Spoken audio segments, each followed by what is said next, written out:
Weather-wise, the marathon week ended like it began, with rain. But rain or shine, everything came down to this final run on the Waimakariri River in Christchurch.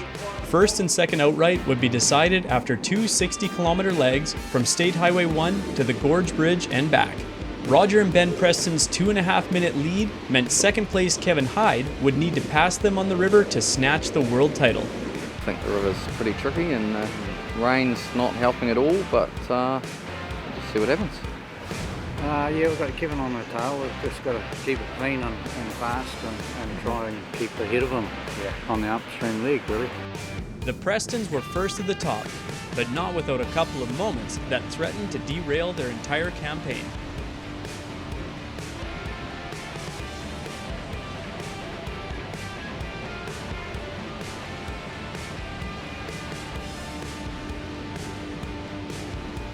But then, Kevin Hyde wasn't as quick as expected either, although he had narrowed the gap. It was good. We got good most of the way, and then when we got near the top here, it was quite foggy. And it got a wee bit hard to see, so we weren't going obviously as quick as we'd like to be, but as quick as we can see, that's for sure. Yeah. Lee Harrison had his turbine sorted after discovering the spoon or lead into the jet unit was broken. The oil leak in the engine wasn't so easy to fix, but a garden sprayer full of oil did the trick. Harrison was quicker to the top than fourth place John Derry, whose lines weren't the straightest today. Perhaps his comment yesterday about the hunger to win might be ringing true for the multiple river race champion.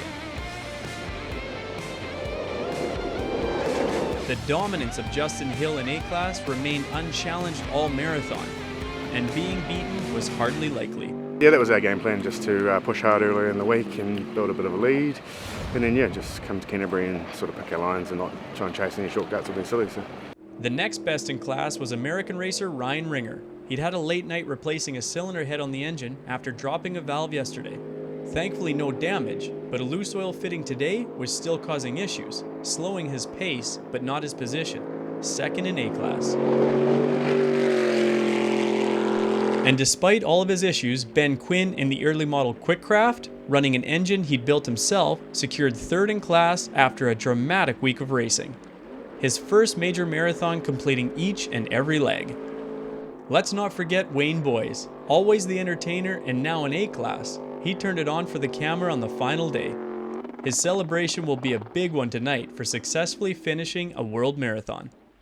Craig Plunkett's plan to campaign FX for the Worlds paid off. A class win with a dominant display all week. We knew those Dart and Matuki rivers pretty well. We pushed 100% on them. The boat couldn't have gone any faster. Our theory was put the pressure on Stewie and hope he makes a mistake, and it has panned out. But yeah, it's good to see him back here today, still keeping us honest. We should note though, the American Tyler Coates must be considered a winner too. First time he had started and finished every leg of a marathon. Possibly only the second American to ever do so.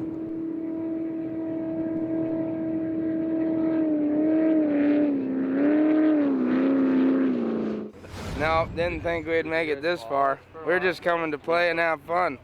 Two classes were going to the wire. CX with Adam Wilton relying on local knowledge to improve his time to the line. By the upstream leg, he'd pulled nearly a half a minute on leader Andrew Scott, so the downstream run would be the decider. Less familiar with the Waimakariri, but a seasoned campaigner in CX class, Andrew Scott did what he had to, charging across skinny water to shorten the racecourse. In the end, it came down to just 5 seconds after 8 days of racing and 900 kilometers, in favor of the man who's been dominating the class for the last few days. In Unlimited class, it was the battle of the 4 turbines. Roger Preston and Kevin Hyde for the win, and Lee Harrison and John Derry for third. Preston set off 1 minute ahead of Kevin Hyde with a 2.5 minute buffer, but Hyde quickly hauled in NZ1 and overtook, meaning Preston had to follow, watching his opponent put more and more distance between him and the final flag. Roger Preston, defending his NZ1 title and eager to secure his first world crown, crashed over gravel and did whatever he could to stay in touch.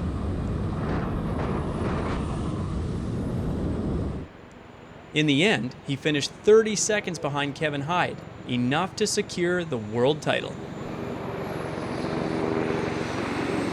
His strategy to bank as much time as he could on rivers he was familiar with had paid off. Of the nearly 6-minute buffer he had, it came down to less than 1 when he crossed the line.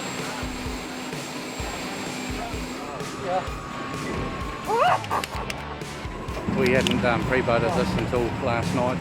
100% helped us.